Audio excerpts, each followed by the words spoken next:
Hi folks, I'm Matt and welcome to My Expanded Universe, a show where I go through the entire EU in chronological order as best I know how. Folks, it's time to go and review A.C. Crispin's second book in the Han Solo trilogy called The Hutt Gambit. Now in The Hutt Gambit, it picks up right after Han Solo gets drummed out of the Imperial Navy for helping Chewbacca and then goes to work for Jabba the Hutt. Now, what do I think about this story? Well, Book 2 is also a smash hit, probably even better than Book 1, and let me explain why. There's several reasons why.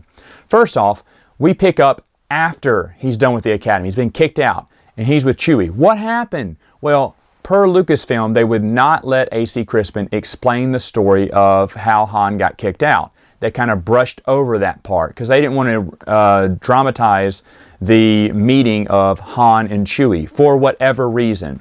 Now remember, at this time, I think in the back of Lucas's head, he was thinking, I'm going to do the story for that, so I don't want the EU to do it because I want to do it. And then they can do the story about what happened afterwards. Now, all we know is it's something very similar to, if anyone's familiar with the Bible, Moses and the Egyptian. Those who are familiar with the story, Moses actually is an Egyptian, and he attacks another Egyptian because they're beating and almost killing a Hebrew slave.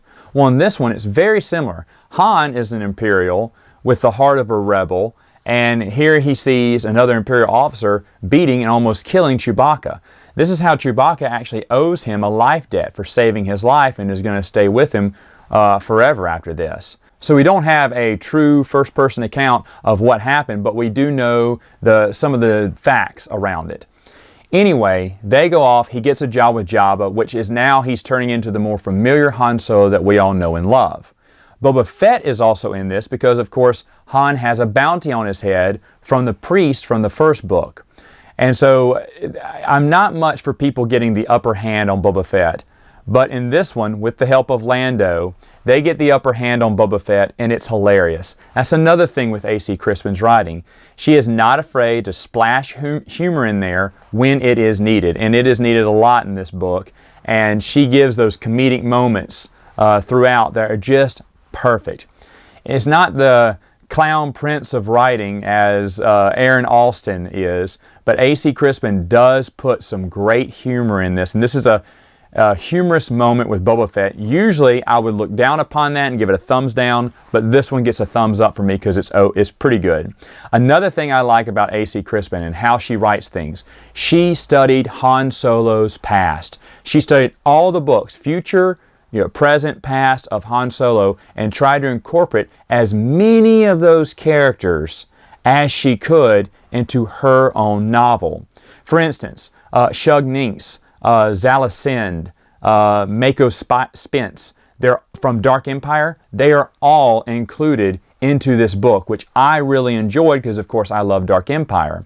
You also had characters such as Roa from Han Solo's Revenge, the Brian Daley trilogy, which I didn't even expect to see anything like that in there. And of course, I was super excited that she gave a nod to old Brian Daley's books because I loved Brian Daley's books and I wanted to see some of those characters in there, and she did that. Also in the book was Rick Duell. He was an old Marvel comic books character, and at the time reading it, I had not read the Marvel comic books, and so I missed that connection completely, only found out about it later on when searching through things like Wikipedia and Han Solo's past. It's like, oh, okay, they had a connection there.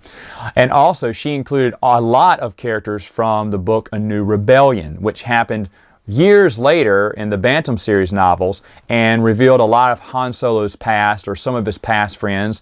And A.C. Crispin thought, hey, why not just go ahead and introduce them here so that we can already establish them later on with New Rebellion. If you're reading in chronological order, you would understand that. You don't have to read A.C. Crispin's book to understand New Rebellion.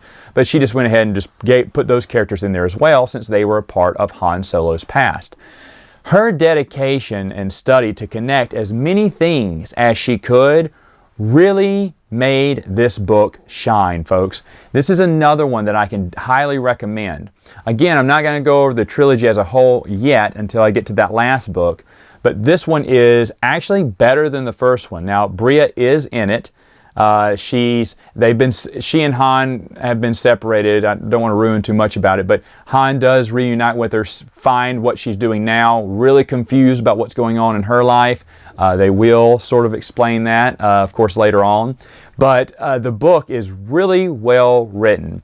Now, as you saw, there was a jump in the timeline between trilogies, and that's kind of how it happens. There's little time gaps within each trilogy. That was kind of rare for Bantam back in the day, because usually if you had a trilogy, you made the action happen back to back to back to back. You know, the books all took place one right after the other. But she kind of jumps a little bit in her timeline between each book, which I actually like. All right, folks, that is all the time I have for now. I'll see you next time with another video.